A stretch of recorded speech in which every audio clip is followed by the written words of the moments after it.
The awakening signal, the amber lights of Frontier Station Echo, flickered as another transport ship docked at the outer rim.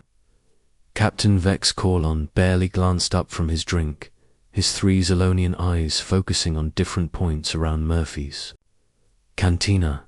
The station always vibrated when the heavy freighters came in, but tonight felt different. Tonight, the whispers carried weight. "Something stirring out there," muttered Grix. A cargo hauler whose blue skin showed the stress patterns typical of worried Drakneri. His tentacles wrapped nervously around his glass. My navigation computer picked up energy spikes from the void sector. Readings that don't match anything in our databases. Vex's middle eye focused on the nervous alien while his other 2 continued scanning the room. The void sector had been dead space for over 400 years. Nothing lived in that radiation-soaked graveyard. Nothing could live there. "Your computer needs recalibration," Vex growled, his gravelly voice carrying the authority of someone who had survived 3 wars and countless skirmishes. "The void sector is empty. Has been since the Great Silence." But even as he spoke, Vex noticed other conversations around the cantina. A Vessian merchant claimed her long-range sensors had detected massive metal signatures moving through the dead nebulae. A communications officer from the Border Patrol insisted his equipment had recorded transmission fragments in languages no translator could identify. Dr. Alina Vasquez sat alone in the corner booth, her dark hair falling across her face as she studied data tablets. Most beings on the station assumed she was just another human descendant researcher from the outer colonies.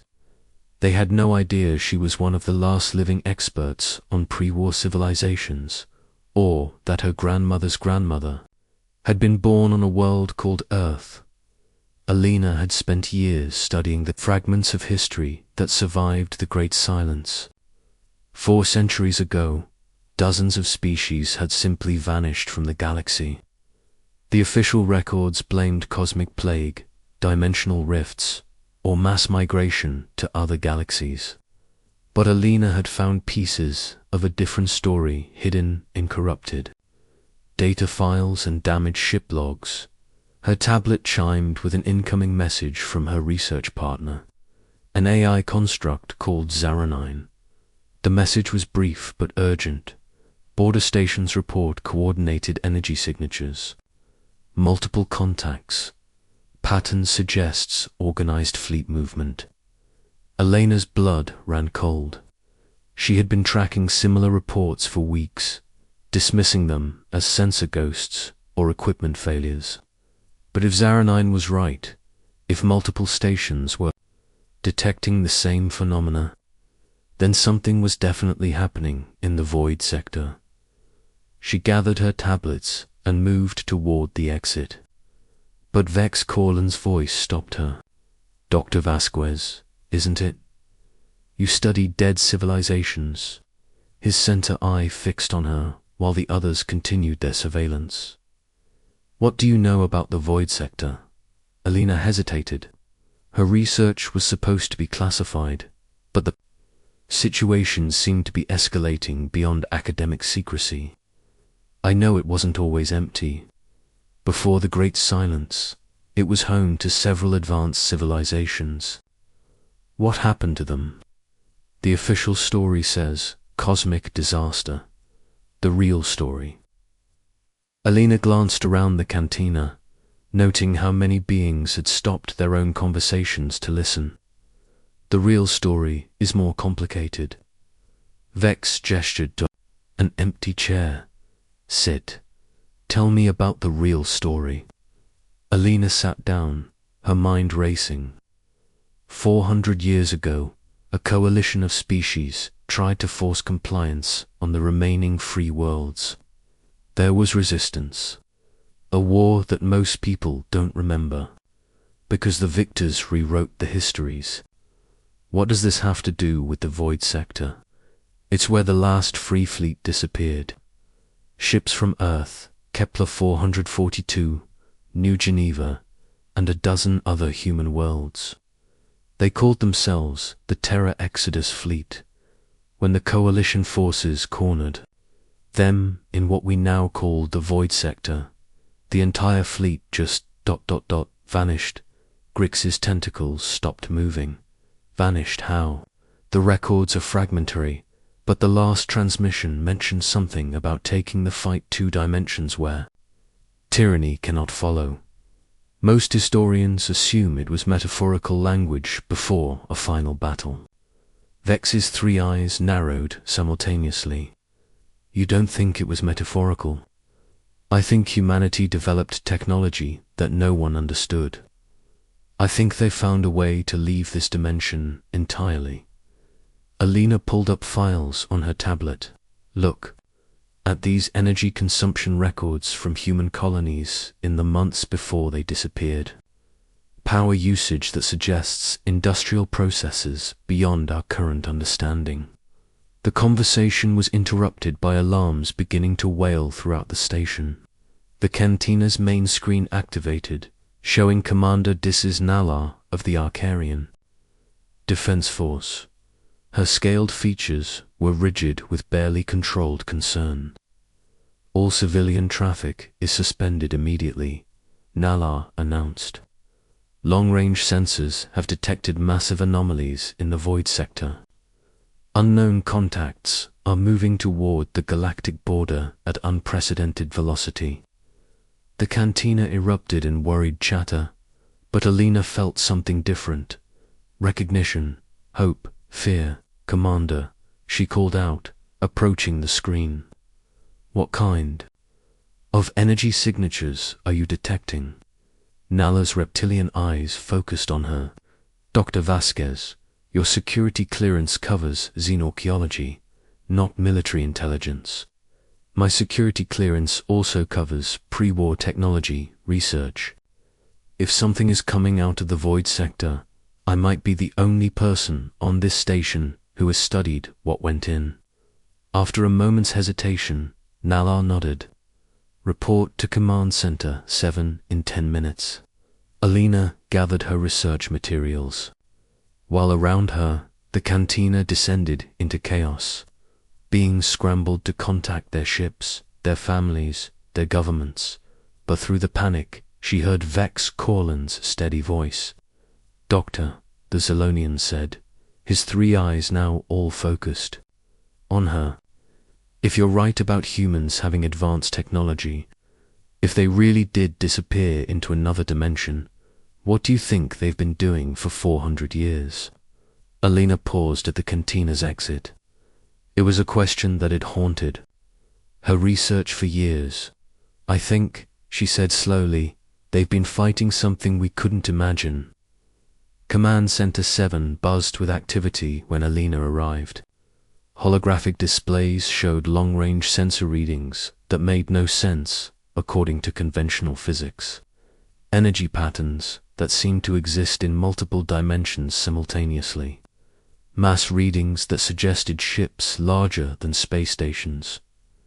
Asterisk Commander. Nala stood at the central console, her scaled hands moving rapidly across control interfaces. Dr. Buscus, I need you to look at these readings and tell me if they match anything in your historical research.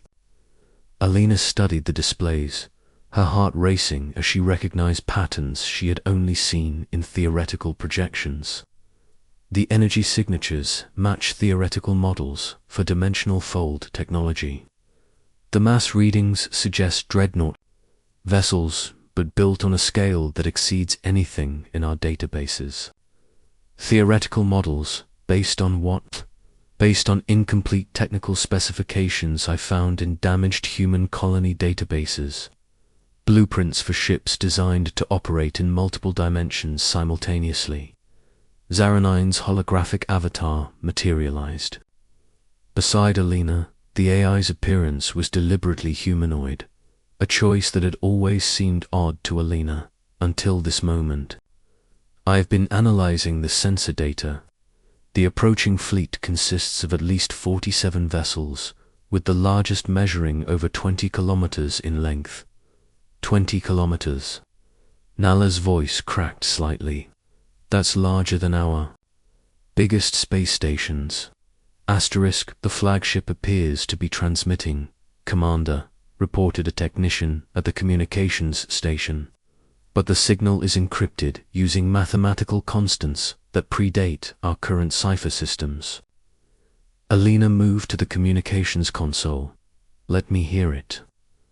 The transmission filled the command center with sounds that sent chills through every being present.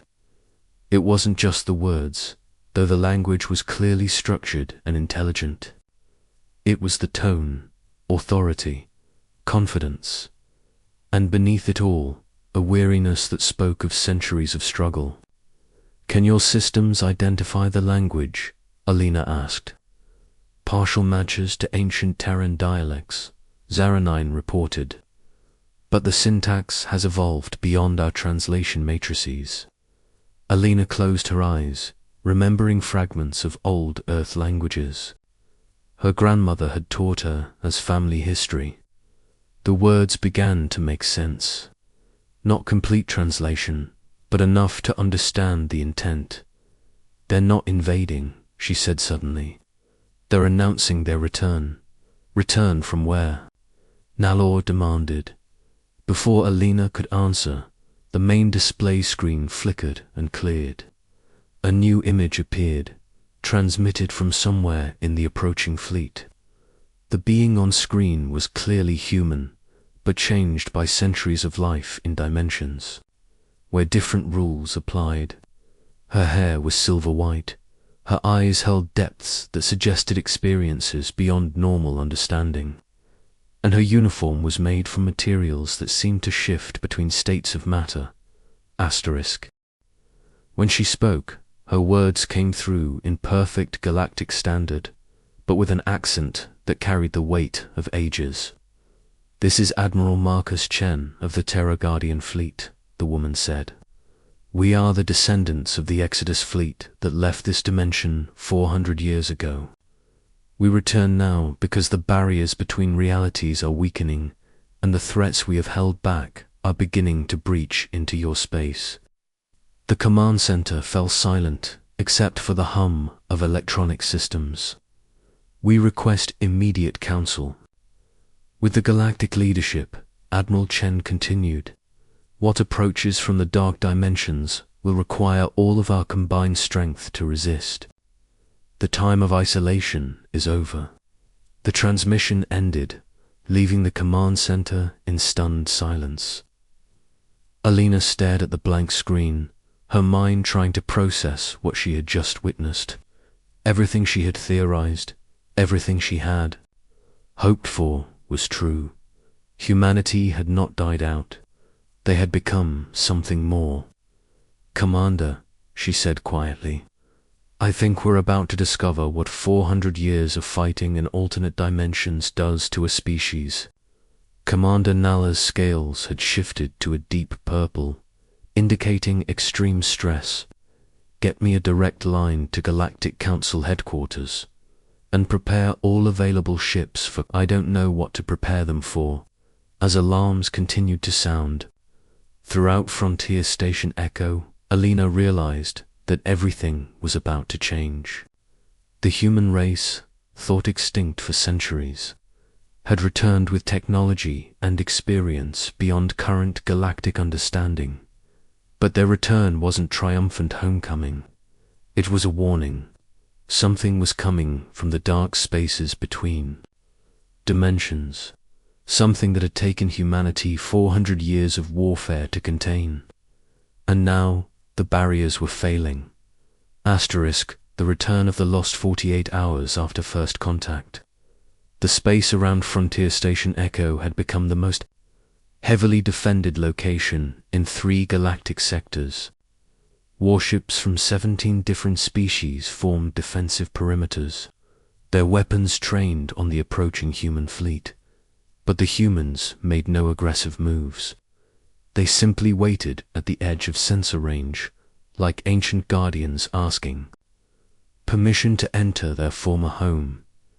Dr. Elena Vasquez, stood in the observation deck of the Galactic Council's command ship, studying the impossible sight before her. Through the reinforced transbristile, she could see vessels that shouldn't exist according to current understanding of physics. The human ships seemed to exist in multiple dimensions simultaneously, their hulls shifting between solid matter and something that hurt to look at directly. "They're beautiful," whispered Captain Sarah Webb, the youngest member of the human fleet's diplomatic team. She had arrived with a small shuttle, her ship phasing through the Galactic Fleet's defensive screens as if they weren't there. After 4 centuries in the void between realities, seeing normal space again feels like coming home. Alina studied. The young human woman. Sarah appeared to be in her 20s, but her eyes held the depth of someone who had seen far too much. Her uniform was made from the same reality-shifting material as Admiral Chen's, and her skin had a faint luminescence. That suggested exposure to energies that didn't exist in normal space. "What have you been fighting out there?" Alina asked. Sarah's expression darkened. "The Devourers, beings that exist in the spaces between dimensions. They consume realities, breaking down the barriers between different planes of existence until everything collapses into chaos." Commander Naylor approached them, her scales still showing stress patterns. "Captain Webb, the Council is ready for your presentation. Are you prepared to explain why we should trust a fleet that possesses technology beyond our understanding?" "Trust," Sarah smiled, but there was no humor in it. "Commander, trust is irrelevant. In approximately 72 hours, the first Devourer scouts will breach into this dimension. In 1 week, their main force will follow. You can trust us, or not, but the reality of what's coming won't change." The Galactic Council chamber had been hastily converted from a cargo bay on the command ship. Representatives from dozens of species sat in a rough circle, their translators working overtime to handle the diplomatic complexities of first contact with a supposedly extinct civilization. Council Prime Zarian, an ancient Deshan whose psychic abilities made him the natural leader of galactic diplomacy, spoke first. "Admiral Chen, Captain Webb, we welcome you back to known space. But your arrival raises many questions about the true history of the Great Silence." Admiral Chen stood at the center of the circle, her presence commanding attention from every being in the room. "The Great Silence occurred when my people chose exile over submission to tyranny. The coalition forces that dominated the galaxy 400 years ago demanded that all free worlds surrender their sovereignty. We refused. So you started a war," accused Council Prime Zarian. "We finished one," Chen replied coldly. "A war that had been raging for decades as species after species was forced to choose between freedom and survival. When the coalition cornered our fleet in what you now call the Void Sector, we made a different choice. We chose to take the fight to a place where political control meant nothing." Alina stood up from her observer's seat. "Admiral, what did you find in the alternate dimensions?" "We found that the universe is far more fragile than anyone imagined. The barriers between realities are maintained by forces that most civilizations never encounter. But there are beings that feed on those barriers, creatures that see the order of normal space as food to be consumed."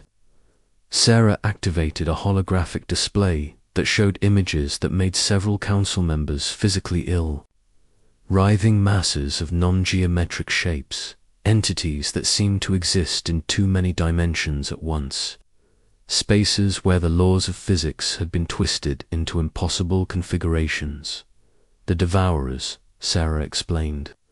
"They come from the deepest layers of dimensional space, where reality breaks down entirely. Normally, the barriers between dimensions are strong enough to keep them contained. But 400 years ago, something changed. What changed? Asked Naylor. The war, Chen said simply. Massive space battles, weapons that tore holes in space-time. Entire solar systems being destroyed. All of that damage created weak points in dimensional barriers. The Devourers found those weak points and began pushing through. Alina felt pieces of her research clicking into place. That's why civilizations were disappearing during the Great Silence. It wasn't plague or migration. They were being consumed by entities from alternate dimensions. Exactly, and when our fleet detected the first breaches, we realized that conventional warfare was useless. You can't shoot something that exists in 17 dimensions simultaneously. So we developed new technology, new tactics, and most importantly, we learned to fight in spaces where normal rules don't apply. The holographic display shifted to show human ships engaged in combat with Devourers, but this wasn't warfare as any galactic civilization understood it. The humans fought by manipulating dimensional barriers themselves, using reality as a weapon and battlefield simultaneously. For 4 centuries, we've been holding the line, Sarah continued, fighting in the spaces between spaces, preventing the Devourers from breaking through into normal reality. But the barriers are weakening, and our resources are finite. Council Prime Zerian's psychic abilities allowed him to sense the truth behind their words, and what he felt made him shudder. How many of you were left? The Terra Guardian fleet consists of approximately 47 ships and 200,000 personnel, Chen replied. But we've evolved beyond baseline human parameters. Exposure to alternate dimensions changes you. We can exist partially outside normal space-time, which makes us effective against Devourer forces, but also means we can never fully return to conventional reality. You're asking us to join a war we don't understand against enemies we can't see, said Representative Korthok of the Drakneri Union. Why should we believe any of this? Sarah gestured toward the observation windows. Because the evidence is already here. How many sensor ghosts have your border stations detected in the last month? How many unexplained energy readings? How many ships have reported equipment failures near the void sector? Alina remembered her own research, the patterns she had been tracking. The incidents have been increasing exponentially. I thought they were connected to your fleet's approach, but they started before you arrived, didn't they? The Devourers send scouts ahead of their main forces, Chen confirmed. Probing attacks to weaken dimensional barriers and identify the strongest points of resistance. Your detection equipment is picking up the reality distortions they create. What do you propose? Asked Zerian. Chen stepped forward, her image flickering slightly as she existed in multiple dimensions simultaneously. Alliance, we share our dimensional combat technology with your fleets. You provide us with resources and personnel we need to strengthen the barriers. Together, we prevent the Devourers from breaking through in force. And if we refuse, Sarah's expression became grim. Then in 2 weeks, this entire galactic region will begin experiencing reality collapse. Physical laws will stop working consistently. Space and time will become unreliable. Within a month, most life in this spiral arm will cease to exist. The council chamber fell silent as the implications sank in. Alina realized she was witnessing the most important moment in galactic history. Not just first contact with a lost civilization, but a choice between survival and extinction. What would this alliance involve? Asked Nala. Joint training programs to teach your personnel dimensional combat techniques, Chen replied. Technological integration to upgrade your ships with reality anchor systems, and most importantly, cooperation in identifying and strengthening weak points in dimensional barriers throughout the galaxy. How do we know your technology won't be used against us? Demanded Korthok. Sarah laughed, but there was no humor in the sound. Representative, our technology requires constant exposure to alternate dimensions to function. Anyone who uses it ostensibly becomes like us, partially outside normal reality. We can't conquer your civilizations because we can't fully exist in them anymore. Alina stood up again. Admiral, what do you need from us immediately? Recognition that the threat is real, Chen said simply. Permission to begin defensive preparations, and trust that after 400 years of sacrificing everything to protect a galaxy that forgot we existed, we're still the same humans who chose exile over tyranny. Council Prime Zarian closed his eyes, using his psychic abilities to read the emotional truth behind the human's words. When he opened them again, his expression was grave but determined. I sense no deception in your statements, but I also sense depths of experience and change that are difficult to comprehend. You're asking us to trust beings who are no longer entirely part of our reality. We're asking you to trust beings who have spent 4 centuries dying to keep your reality safe, Sarah replied. The choice is yours, but the timeline isn't. The first major breach will occur in 68 hours, whether you're prepared or not. Alina felt history pivoting around this moment. Everything that came after would depend on the next few minutes of discussion. What happens if the alliance works? If we successfully defend against the Devourers, then we continue the watch. Chen said quietly. Dimensional barriers require constant maintenance.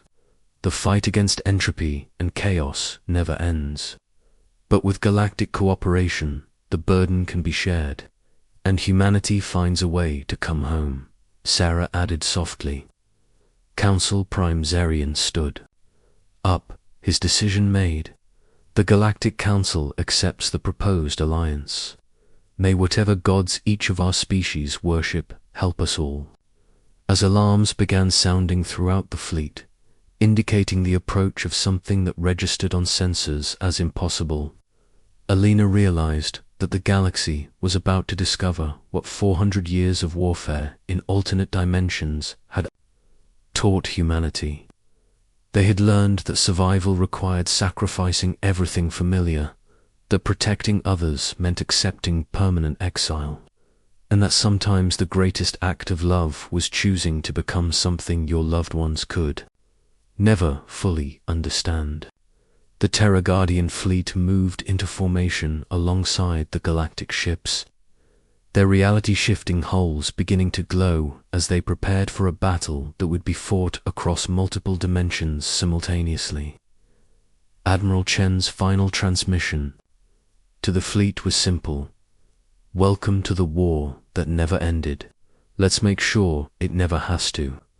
As the first Devourer scouts began tearing through dimensional barriers at the edge of normal space, Alina watched humanity teach the galaxy how to fight for the very fabric of reality itself. After 400 years in exile, the Guardians of the Void had finally come home. Asterisk.